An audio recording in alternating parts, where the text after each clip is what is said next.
안녕하세요. 안녕하세요. 행복한 안식일입니다. 아멘. 네. 또 이곳에 오신 우리 모든 성도님들 환영합니다. 자, 오늘은 우리가 이제 신명기 28장을 함께 보시고 하나님께서 우리에게 주시는 이 복에 대해서 말씀을 함께 나누도록 하겠습니다. 우리 다 같이 신명기 28장 한번 펴보시겠습니다. 네, 신명기 28장 1절 한번 같이 읽어보실까요? 네. 시작.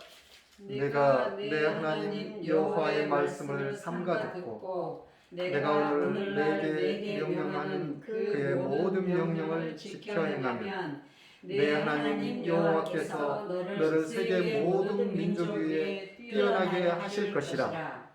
네. 이제 총 68장까지 있는 말씀 중에서 1절에서부터 14절까지 있는 말씀이 하나님께서 주시는 축복에 대한 내용으로 신명기 18장은 기록이 되어 있습니다. 그리고 15절부터 마지막 절까지는 저주에 관한 말씀입니다. 15절을 또 함께 보시도록 하겠습니다. 15절 함께 읽어보실까요? 시작. 내가 만일 내 하나님 여호와의 말씀을 순종하지 아니하여 내가 오늘날 내게 명령하는 그의 모든 명령과 규례를 지켜 행하지 아니하면 이 모든 저주가 내게 임하며 내게 이를 것이니. 저기 1절과 15절을 보시면은 똑같은 어떤 말씀이 나오죠. 조건이 나오죠. 어떤 조건이 있습니까? 순종, 예, 명령, 예. 말씀을 어떻게 하면? 그렇죠. 행하면. 1절은 지켜 행하면이고 15절은 반대로 지켜 행하지 아니하면입니다. 그렇죠. 되게 간단하죠. 어린아이라도 알 수 있는 그런 말씀일 겁니다. 그러니까 하나님의 모든 명령을 지켜 행하면 그게 복입니다. 말씀을 지켜 행하지 않으면 그게 바로 저주입니다. 근데 재밌는 건 28장의 구절을 보니까 축복에 관한 내용은 14개 절밖에 없는데 저주에 관한 이 말씀은 무려 얼마? 54개 절이 있습니다. 배수가 거의 4배 가까이 이릅니다. 저주의 절이. 그러니까 약 3.85배 정도 되는데 저는 이 십계명의 구조를 보면서도 참 재밌는 걸 발견했습니다. 하라는 2개밖에 없고 하지 마라는 8개 계명이 있습니다. 그런 거 보니까 이 사람의 원래 이 생김이 죄가 들어온 이후로 하는 것보다는 워낙 불순종하다 보니까 하지 마라. 제발 좀 하지 마라. 죄악으로 기우는 성향 때문에 죄 좀 짓지 마라. 하나님의 이 말씀으로 받아들입니다. 여기에서 복이라는 이 말은 히브리어로 바라크에서 유래가 됩니다. 이 복이 참 다양합니다. 잘 사는 것도 복이고요. 또 선하다 할 때 흔히 토브라고 하는데요. 이 선하다는 말도 복입니다. 선한 그런 형상들, 또 우리가 선한 행위들, 우리가 웰빙이라고 그래요. 잘 사는 것, 잘 먹고 잘 사는 것. 웰빙, 또 흔히 말하는 축복, 또 건강, 이러한 것들이 다 복입니다. 그러죠? 저주는 그와 반대되는 개념이겠죠. 자, 그런데 중요한 것은 이러한 복을 받기 위한 비결은 지켜 행하는 것이 중요하다 그 말씀입니다. 우리가 복음 받기 좋아하면서 지켜 행하는 건 잘 하지 않는 경우가 너무 많은 것 같습니다. 복 받기를 좋아하십니까, 여러분들께서는? 네. 원하십니까? 네.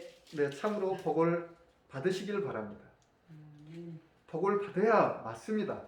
그리스도인들이 복을 받지 못한다면은 뭐가 잘못된 거겠죠? 그러나 아무나 복을 다 받을 수는 없겠죠.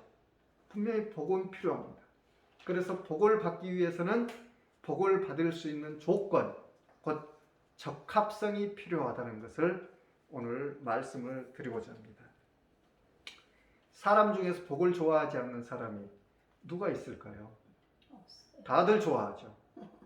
참 그 이유는 하나님께서 본래 복의 근원이시기 때문에 사람도 복을 좋아할 수밖에 없는 겁니다. 우리가 태초로 돌아가 볼까요? 하나님께서 복을 주셨습니까? 예. 누구에게 복을 주셨습니까? 사람에게 복을 주셨죠. 또한 누구에게 복을 주셨습니까? 바다의 동물들과 또 하늘의 새와 예, 사람에게 복을 주셨어요. 창세기 2장 28절에는 사람에게 복을 주셨고 이 해양 동물들과 하늘에 나는 새들에게 이 말씀은 창세기 1장 22절에 기록이 되어 있습니다. 1장 22절, 28절을 보시면은 기록이 되어 있고요. 또한 아주 특별한 복을 주신 게 있죠. 어떤 복을 주셨을까요? 창세기 2장 3절에 하나님께서 시간의 복을 주신 거가 있죠. 네, 그 시간의 복을 주신 거가 바로 안식일입니다. 안식일을 복되게 하셨습니다. 이와 같이 하나님께서는 복 주시기를 좋아하시는 분입니다. 그렇지만 죄가 들어온 이후 인류는 하나님의 축복을 상실하였습니다. 영광의 옷도 상실하였고요. 또한 영원히 살 수 있는, 먹고 살 수 있는 생명과도 잃어버렸고요. 그래도 무엇도 잃어버렸습니까? 네, 그들이 살아야 될 에덴 동산도, 집도 잃어버렸습니다. 심지어는 이 생명도 한시적인 것이 되어서 죄의 싹신 사망을 당할 수밖에 없었습니다. 그렇지만 은혜와 자애로우신 하나님께서는 그런 인류를 불쌍히 보시고 다시 복된 삶을 살 수 있는 길을 제시하셨습니다. 창세기 9장 1절을 보시면은 홍수가 끝난 후에 노아에게 복을 명하는 장면을 볼 수 있습니다. 한번 찾으신 분 읽어보시겠습니까? 창세기 9장 1절. 하나님이 노아와 그 아들들에게 복을 주시며 그들에게 이르시되 생육하고 번성하여 땅에 충만하라. 네. 그렇지만 어떻습니까? 그의 자손들 셈, 함, 야벳 자손들은 정말 신속하게 타락했던 것을 볼 수가 있습니다. 그래서 온전한 복을 누릴 수 없는 그 환경에 처하고야 맙니다. 그로부터 약 423년이 지난 후 하나님께서는 갈대아 우르에서 아브라함을 부르십니다. 그리고 그에게 또한 복을 약속하십니다. 이 말씀이 이제 창세기 12장 2절로부터 3절에 기록이 되어 있습니다. 이 복을 약속하신 이 복은 그의 자손들에게 계속 이어져 갑니다.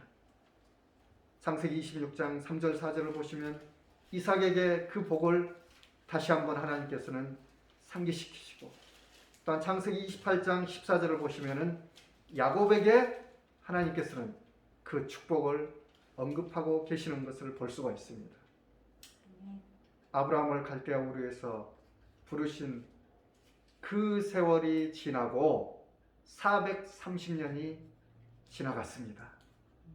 이제 하나님께서는 모세를 광야에서 부르십니다.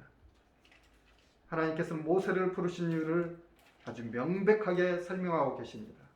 출애굽기 6장 8절을 보시겠습니다. 한번 읽어보시죠. 출애굽기 6장 8절. 내가 아브라함과 이삭과 야곱에게 주기로 맹세한 땅으로 너희를 인도하고 그 땅을 너희에게 주어 기업을 삼게 하리라. 네, 나는 여호와로라 하셨다 하라. 맞습니다. 아브라함과 이삭과 야곱에게 뭘 약속을 하셨습니까? 땅. 기업. 예, 다른 말로 한 글자로 뭘 약속을 하셨어요? 복을 약속하셨죠. 예, 방금 전에 다 보셨지 않습니까? 하나님께서 아브라함을 부르시고 그 복을 약속하셨고, 이삭에게 또한 복을 약속하시고, 야곱에게 복을 약속하십니다. 도대체 그 복이 뭐냐? 복에 대해서 너무너무 궁금하죠. 하나님께서는 당신의 백성에게 복을 주시기 위해서 인류 역사를 통하여 복된 나라를 보여주시고 그분의 약속을 성취해 오셨습니다. 그분의 기업은 그의 나라입니다. 인류의 첫 번째 왕국은 에덴과 아담의 왕국이었습니다. 그러죠? 두 번째는 가나안 땅과 모세의 그 여정이었습니다. 세 번째는 찬란한 다윗 왕국이었습니다. 그리고 네 번째는 성육신하신 메시아 왕국입니다. 앞으로는 영광의 왕국이 있을 것입니다. 하지만 어떻습니까? 첫 번째, 두 번째, 세 번째, 이 나라는 어떤 나라였습니까? 성공한 나라였습니까? 실패한 나라였습니까? 네, 처절하게 실패했습니다. 첫 번째 나라는 아담은 전 인류를 죄에 빠뜨렸고, 그렇게 함으로써 하나님께서는 친히 구주가 되셔야 함을 선포할 수밖에 없었습니다. 두 번째는 어떻습니까? 모세의 가나안 40년 여정도 슬픔의 역사로 기록되어 있습니다. 하지만 신명기 18장 15절에는 나와 같은 선지자 하나를 일으키시리니 그의 말을 들으라는 그 말로 미래에 대한 희망을 남겨놓았습니다. 세 번째는 어떻습니까?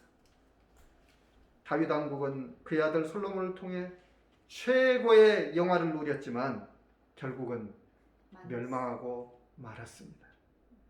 그렇지만 이 계보를 통해서 메시아께서 오실 길을 예비했습니다. 드디어 예수님께서 이 땅에 오셨을 때 예수님의 왕국은 휘황찬란한 왕국이 아니라 어둡고 캄캄한 밤이었습니다. 그러나 예수님께서는 그 밤을 환하게 비치시는 세상의 빛이 되어주셨습니다.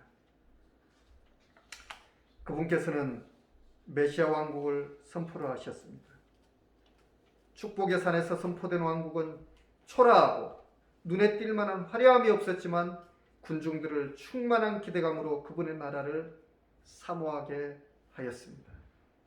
아담도 모세도 다윗도 실패했던 길을 예수 그리스도께서는 실패하지 않으시고 복된 천국을 보여주셨습니다.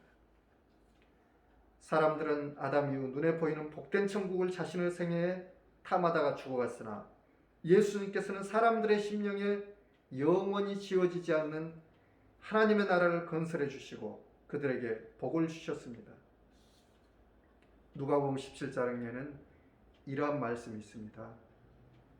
바리새인들이 하나님의 나라가 어느 때에 임하나이까 묻거늘 예수께서 대답하여 이르시되 하나님의 나라는 볼 수 있게 임하는 것이 아니요 또 여기 있다 저기 있다고도 못하리니 하나님의 나라는 너희 안에 있느니라.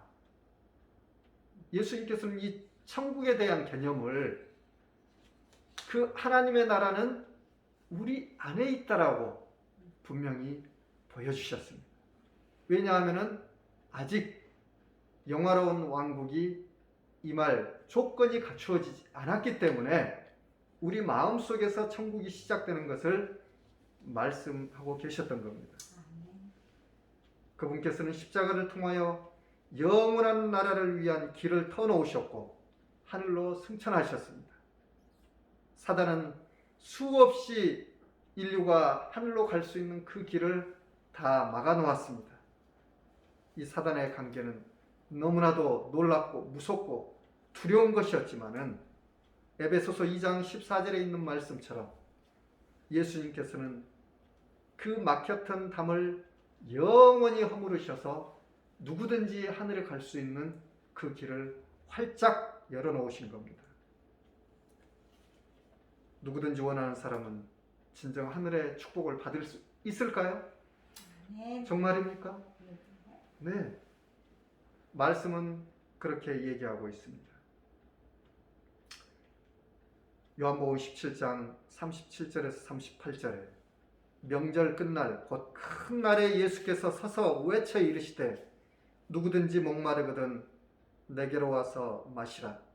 나를 믿는 자는 성경의 이름과 같이 그 배에서 생수의 강이 흘러나오리라 하시니 누구든지 원하는 자는 값없이 돈 없이 와서 하나님의 나라의 샘물을 퍼 마실 수가 있으며 그 복을 다 받아 누릴 수 있는 것입니다.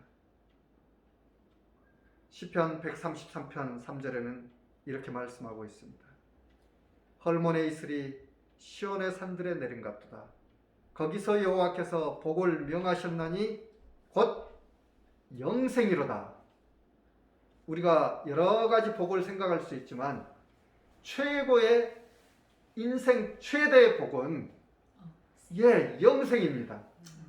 영생하면 그 안에 모든 것들이 다 따라오게 마련입니다. 그러나 영생하지 않는다면 지금 이 땅에서 수많은 복들을 다 누리고 있을지라도 나와는 아무 관계없는 것들이 되고 말 겁니다. 실제적으로 노아의 사건을 통해서 하나님께서는 진정한 축복이 바로 사는 것이라는 것을 보여주셨습니다. 그때 당시에 거인들 중에 정말 실력 있고 지혜롭고 그 모든 것들을 갖춘 자들이 결국은 그들의 보물을 다 내놓고 나를 태워달라고 방주를 향해서 외쳤지만 그들이 물결과 함께 영원히 휩쓸려 버렸던 그 고사를 우리는 떠올리지 않을 수가 없습니다. 그렇다면 영생은 뭐냐? 요한복음 17장 3절에 뭐라고 기록이 되어 있습니까? 영생은 유일하신 참 하나님과 그의 보내신 자 예수 그리스도를 아는 것입니다. 영생의 진짜 조건은 여기에 있는 겁니다. 참된 복의 조건은 하나밖에 없습니다. 영생할 수 있는 유일한 길은 하나님과 그의 아들 예수 그리스도 안에 있는 것입니다. 다른 데서 복을 찾으려고 한다거나 영생을 찾으려고 한다거나 이거는 잘못 가고 있는 것입니다. 그러나 이것을 안다고 해서 끝나는 건 아닙니다. 이 물을 마시는 자들에게는 조건이 있는데 마치 천국은 다 열려 있지만 천국을 들어가기 위해서는 어떤 조건이 필요할까요? 이 준비가 필요하다는 겁니다. 준비. 이 준비를 다른 말로 할 때 적합성이라고 하는 겁니다. 적합성. 거기에 적합하냐? 맞냐? 준비됐느냐? 우리가 예배 드릴 때도 그런 얘기를 하죠. 준비됐나요? 그렇게 묻죠? 그러면 준비됐습니다 하면은 이제 시작해도 되는 겁니다. 우리가 하늘나라를 들어가는 그 조건, 복을 받을 수 있는 영생의 조건도 우리의 적합성, 어떤 준비가 돼 있느냐가 중요하다는 것입니다.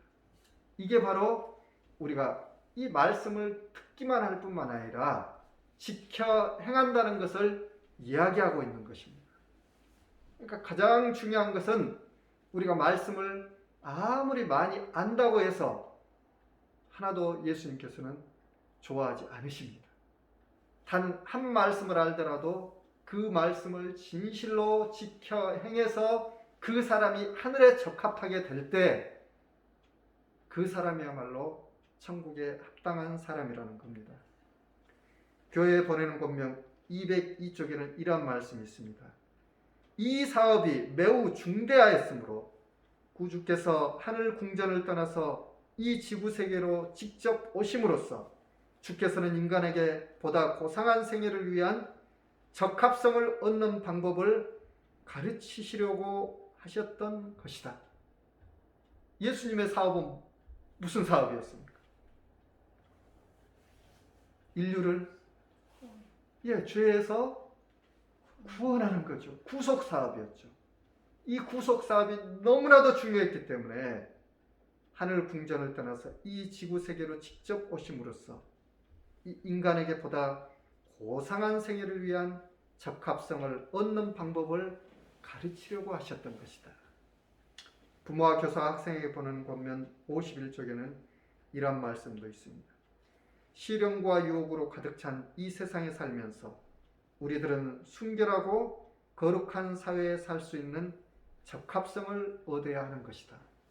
자꾸만 이 적합성이라는 단어가 나오죠. 우리는 이 시련과 유혹으로 가득 찬 이 세상에 살면서 순결하고 거룩한 사회에 살 수 있는 적합성을 가져야 합니다. 순결하고 거룩한 사회는 어디입니까? 어딘가요? 이 땅입니까? 하나님의 세계. 하늘나라를 이야기하고 있는 것입니다. 그러니까 순결하고 거룩한 그 사회에 살기 위해서는 거기에 합당한 적합성을 가져야 된다는 겁니다. 그 다음 말씀 봅니다.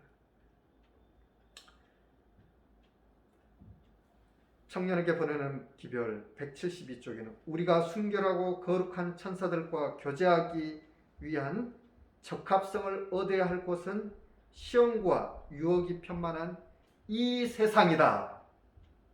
뭐라고요? 하늘나라에 가서 적합성을 구해야 될까요? 이 세상에서 네, 적합성. 바로 이 세상이라는 말씀입니다. 이 세상에서 우리가 적합한 하늘 가는 품성을 이루지 않고서는 하늘에서는 두 번 다시 품성을 위한 그 과정이 없다라는 말씀입니다.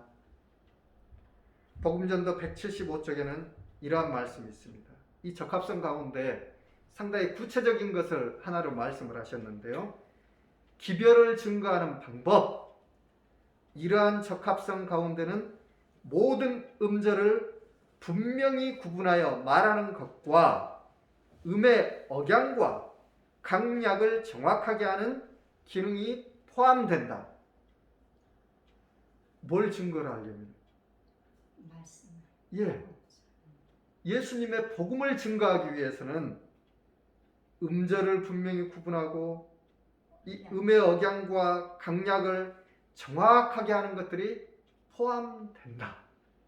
우리가 말을 대충 해서 된다는 말씀이 아니죠. 얼마나 말을 할 때 분명하고 또렷하고 누구든지 이해할 수 있는 그 말을 해야 된다는 겁니다. 이러한 것들이 다 하늘에 가기 위한 적합성의 과정이라는 겁니다. 대단히 중요하지 않습니까? 그러나 이러한 모든 적합성을 가지고 있을지라도 우리 스스로의 노력만 가지고는 갈 수 없는 곳이 하늘이기도 합니다. 그러면 뭐가 필요하겠습니까? 성령. 성령께서 필요하시죠. 시대의 소망 300쪽에는 이렇게 말씀하고 있습니다. 그러나 하늘에 들어가는 자격과 적합성은 그리스도의 의 안에 있다. 결국 최종 마침은 예수 그리스도로 말미암아. 예수님께서는 뭐라고 말씀하셨습니까? 요한복음 10장에 10장? 나는 양의 문이라. 문입니다. 문. 그러니까 예수님이라는 그 문을 통해서만 우리는 하늘에 들어갈 수 있는 적합성을 갖출 수 있다, 그 말씀입니다. 그러나 우리가 이 땅에서 마땅히 성취하고 또한 다듬어야 될 부분은 마땅히 다듬어야 된다는 것을 이야기하고 있습니다. 제가 오늘 새벽에 운보 김기창 화백 이야기를 제가 잠깐 봤습니다. 김기창 화백은 농아죠. 농아인이죠. 농아 화가입니다. 정말 한국 현대 미술에 있어서 빠질 수 없는 화가가 김기창 화백입니다. 이 사람이 정말 그 청송교도소를 가서 정말 험한 말을 한 것을 제가 봤습니다. 이 교도소 안에 있는 사람들에게 욕을 그냥 냅다 했는데, 근데 놀랍게도 그 재소자들이 단 한 사람도 이 김기창 화백에 대해서 반대를 제기하는 사람이 없었습니다. 왜냐? 김기창 화백이 그런 얘기를 했거든요. 나는 사실은 병신이다. 말도 못하고 제대로 듣지도 못하는 병신이다. 그런데 당신들은 겉으로 말짱한데 왜 여기에 와 있느냐? 나는 겉은 병신이지만 속사람은 건강하다. 나는 내가 이 그림을 그릴 때 내 영감과 단 한 번의 붓을 통해서 그리지를 않는다. 난 이 그림을 그리기 위해서 갓난신고의 그 모든 경험을 다 겪고 끊임없이 연습하고 또 피나는 그 눈물과 땀을 통해서 오늘날 내가 이러한 일들을 성취한 거다. 참고로 김기창 화백은 그리스도인이었습니다.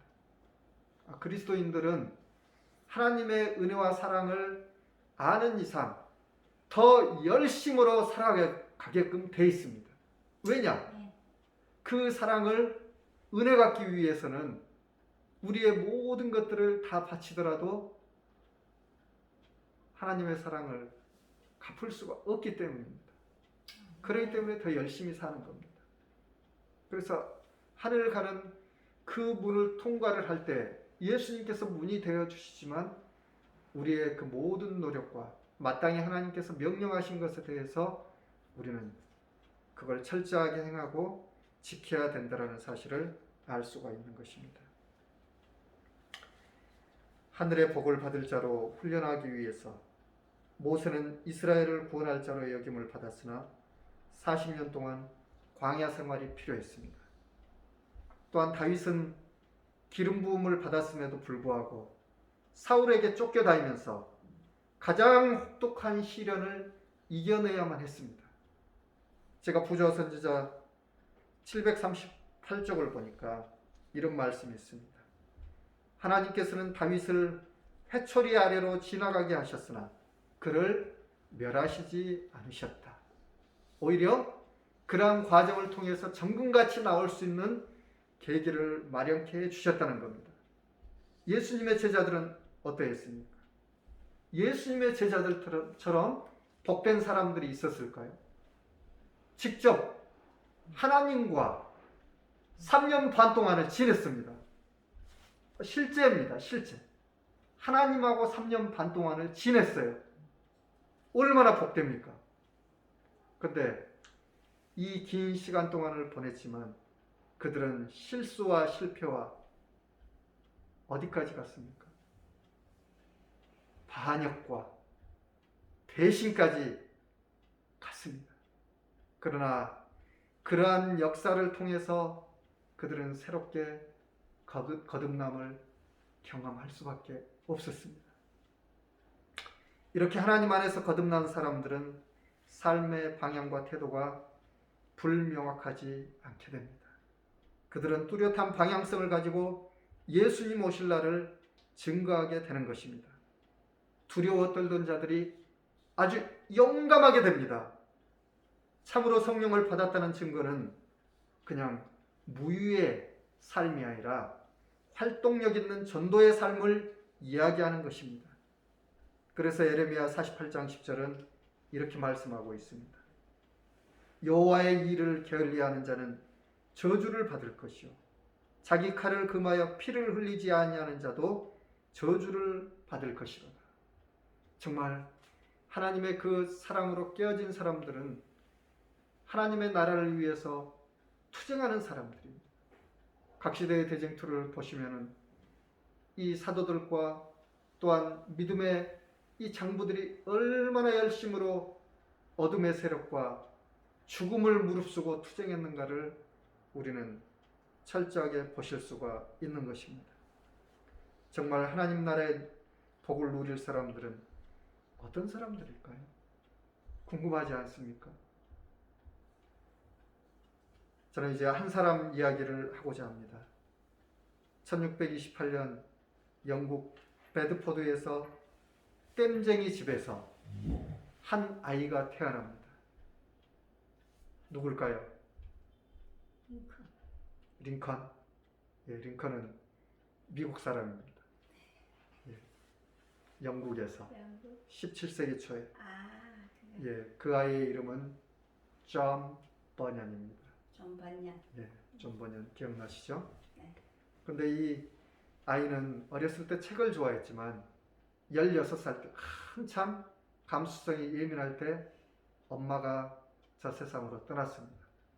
그때부터 아주 불경건한 친구들과 어울리고 이 불경건한 친구들의 대장 노릇을 다 했습니다.